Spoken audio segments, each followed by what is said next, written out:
हम फिर निवेदन करेंगे, आज की जो पूर्णिमा है, प्रयास करो भोलेनाथ जी को एक श्वेत चावल का दाना शंकर भगवान को समर्पित जरूर करो। और रात्रि के समय पर जब चंद्र पूर्ण आनंद के साथ में हो, और यदि कोई शरीर में बहुत ज़्यादा कोई रोग ग्रसित हो गया है, कोई चर्म रोग हो गया है, कोई शरीर में कोई भयंकर रोग हो गया है, तो छोटी सी बेलपत्र शंकर भगवान पर चढ़ी हुई चंद्रमा की रोशनी में चंद्रमौलेश्वर महादेव का नाम लेकर औषधि के रूप में उसको चबा चबा कर खा लो चंद्रमा की रोशनी में। उससे वो औषधि का काम करेगी और तुम्हारे रोगों को समाप्त करेगी। चंद्रमौलेश्वर महादेव का स्मरण। कौन से महादेव? चंद्रमौलेश्वर। और चंद्रमौलेश्वर महादेव की चंद्रमौलेश्वर शिव उपासना ये बहुत और आज तो सुंदर पूर्णिमा है, बाबा की बड़े आनंदमय स्वरूप है। चंद्र की रोशनी में आप लोग तो खीर खाते ही हो, पर साथ में एक बेलपत्र का प्रयोग भी जरूर कर कर देखो, वो आपकी जिंदगी में ना जाने कितने रोगों को समाप्त कर देगी, कितने रोग। पर वो बेलपत्र छोटी लेना, ज्यादा बड़ी बेलपत्र नहीं लेना, छोटी सी बेलपत्र लो, शिव पर चढ़ी हुई श्री शिवाय नमस्तुभ्यम बोलकर चंद्र पूर्णता में जब हो, रात्रि के समय पर एक बेलपत्र चंद्रमौलेश्वर महादेव का नाम लेकर उसको चबा चबा कर, जिसको खाने पर मुंह में छाले हो जाते हैं या छाड़ छाड़ हो जाता है तो उसको पीस लो, पीस कर बाहर बैठकर गोली लेकर उसको पानी से निगल जाओ, पर उसको खाओ औषधि के रूप में। कहते हैं पूर्णिमा की रात्रि की चंद्रमा की रोशनी एक ऐसी रोशनी होती है जिसमें जितनी औषधीय पौधे होते हैं उसमें एक बल उत्पन्न हो जाता है जो हमारे शरीर के सारे रोगों को समाप्त कर देता है, सारे। आपके यहाँ खीर रखते हैं, हमारे यहाँ हम हमारे कुबेरेश्वर धाम पर हम बेलपत्र रखते हैं रात्रि के समय पर। और वही बेलपत्र जब कोई बहुत ज़्यादा तकलीफ में होता है तो वही बेलपत्र का चूरा बहुत सूख जाती है, उसको दे देते हैं, भाई यही पाते रहो, औषधीय तत्व है।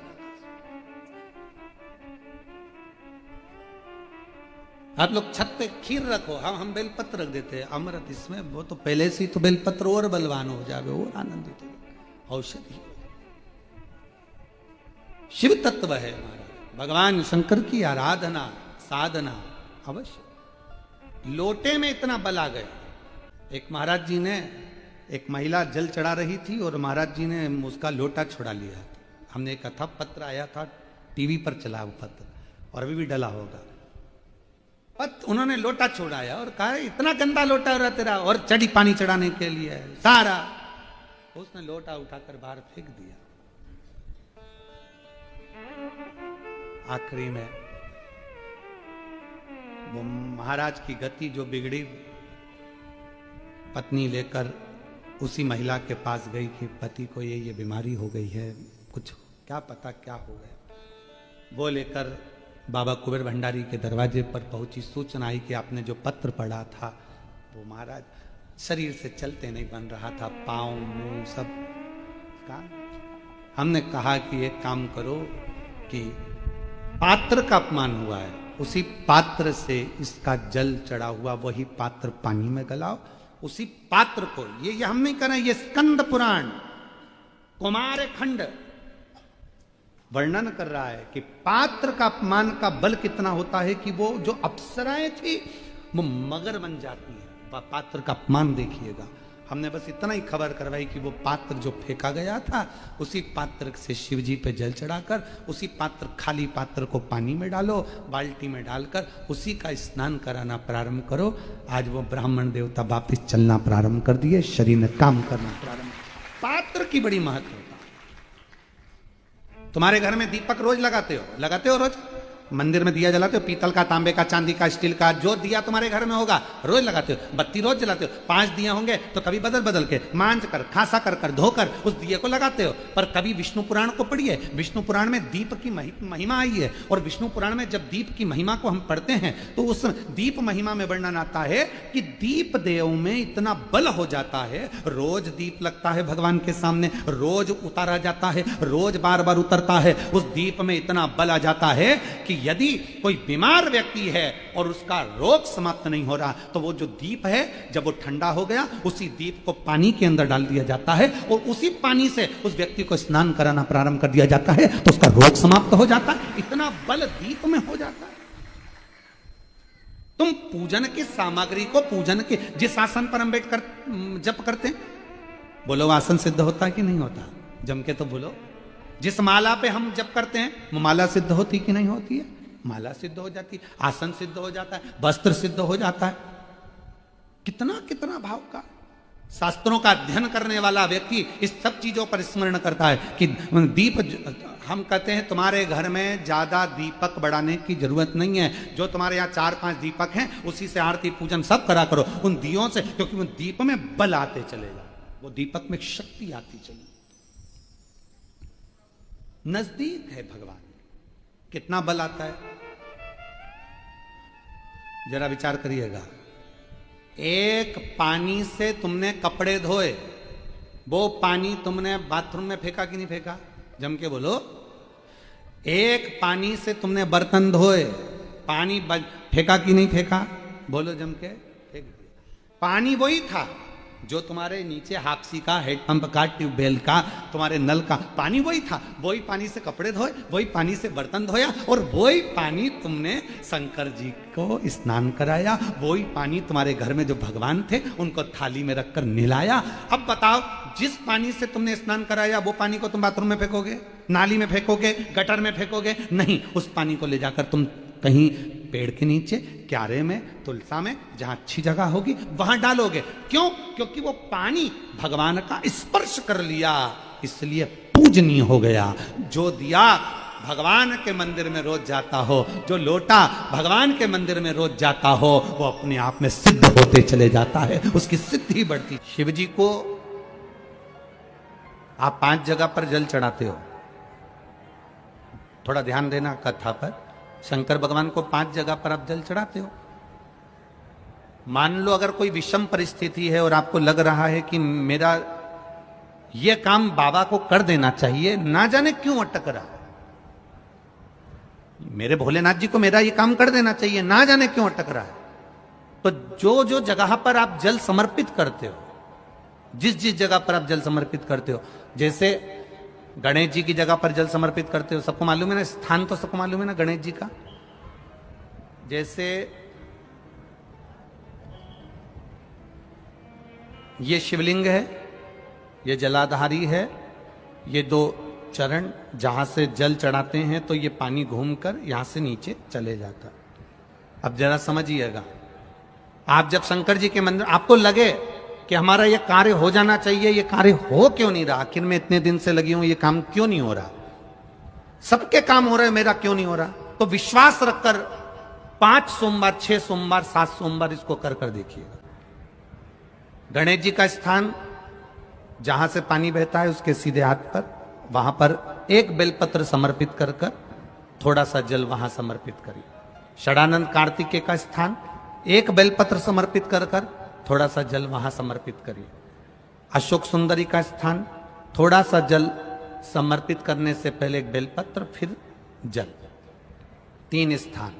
चौथा, मां पार्वती जी का हस्त कमल, एक बेलपत्र समर्पित कर कर जल चारों तरफ चढ़ाने के बाद में 5वां, शिवलिंग के ऊपर बेलपत्र समर्पित कर कर पूर्ण जल शंकर को समर्पित कर देना।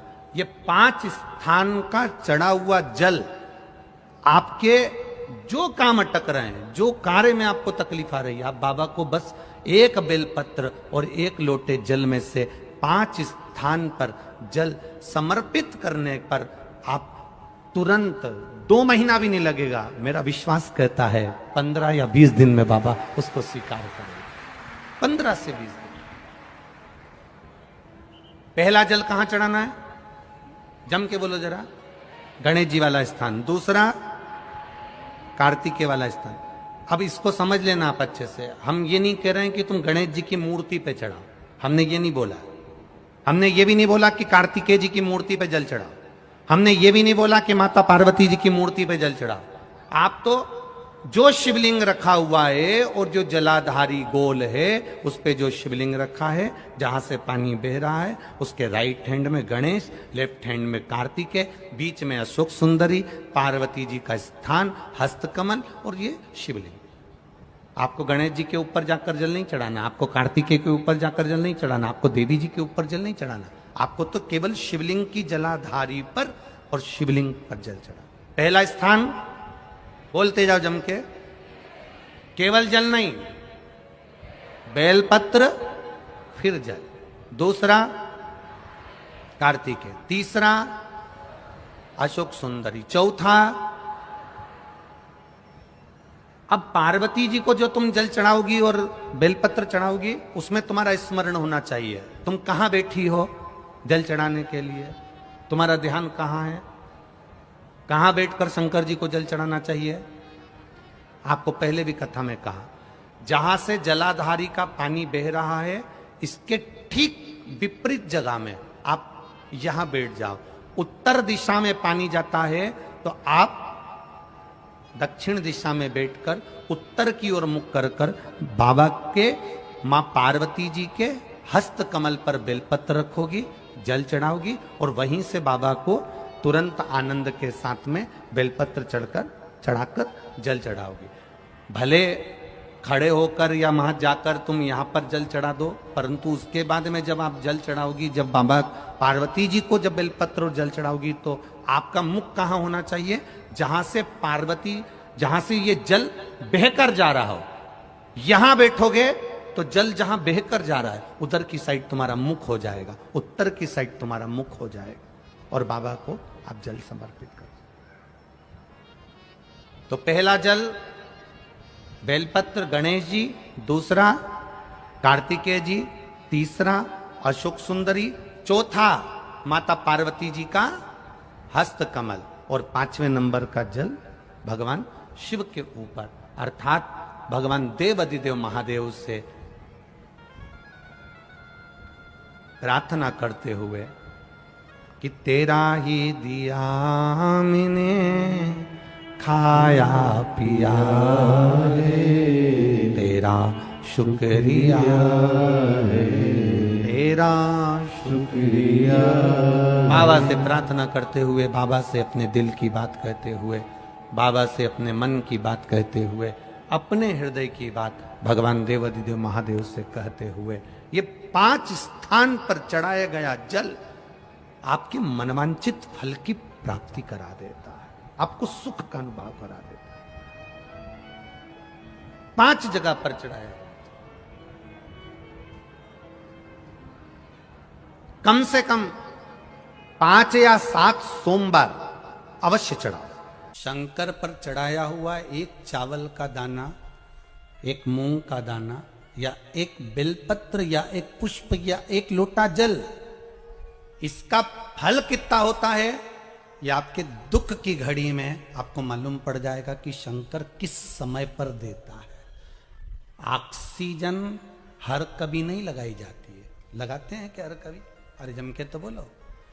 वेंटिलेटर पर हर कभी नहीं सुलाया जाता जब उस समय कुछ बचा ही नहीं है। अब लग रहा है डॉक्टर को कि इसका शरीर काम नहीं कर रहा, इसका शरीर किसी काम का नहीं रहा, अब इसका शरीर सपोर्ट ही नहीं कर रहा, तो फिर उसको ऑक्सीजन लगाई गई, फिर उसको आईसीयू में डाला गया, फिर उसको वेंटिलेटर लगाया गया, फिर उसको मशीनें लगाई गई कि अब इसका शरीर इसके बल पर चलेगा। उसी तरह शिव महापुराण की कथा कहती है, आपने एक चावल का दाना चढ़ाया, एक बेलपत्र चढ़ाई, एक लोटा पानी चढ़ाया, ये पानी का फल, ये बेलपत्र का फल, ये पुष्प का फल तुम्हें ऐसे ही प्राप्त नहीं हो जाएगा। भगवान देखता है, जैसे डॉक्टर को लगता है कि अब ऑक्सीजन की जरूरत है, ऑक्सीजन लगा दो, अब वेंटिलेटर की जरूरत है, वेंटिलेटर लगा दो, अब इस चीज की जरूरत है, ये मशीन लगा दो। उसी तरह भगवान भी देखता है कि तेरे दुख की घड़ी में जब तेरे सामने कहीं काल मंडराने लगता है, दुख आने लगता है, तब भगवान भी, तूने जो बेलपत्र चढ़ाई है वो ऑक्सीजन का काम कर कर भगवान तेरे काम को सपोर्ट देता है।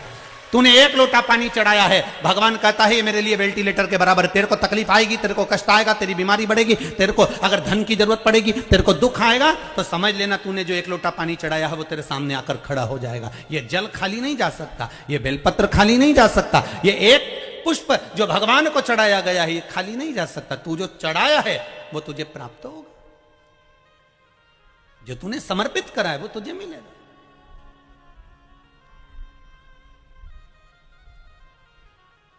कई लोग कहते हैं शिव जी को चढ़ाया हुआ कैसे प्राप्त होगा, शंकर भगवान का कोई हम जो देते हैं, हम जो खर्च करते हैं, हम जो समर्पित करते हैं उसका कुछ फल है?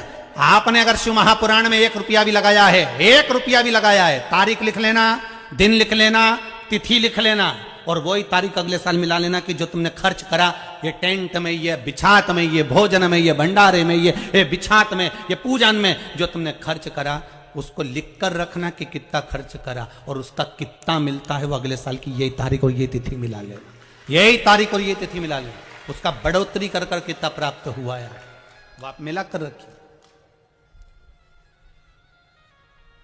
आपको कितना मिला वो बाबा ही जानता है, वो बाबा ही करने वाला। तेरा ही दिया मैंने खाया पिया है, तेरा शुक्रिया है, तेरा शुक्रिया है। मुझे भोले बाबा ने बहुत दे दिया है, तेरा शुक्रिया है, तेरा शुक्रिया।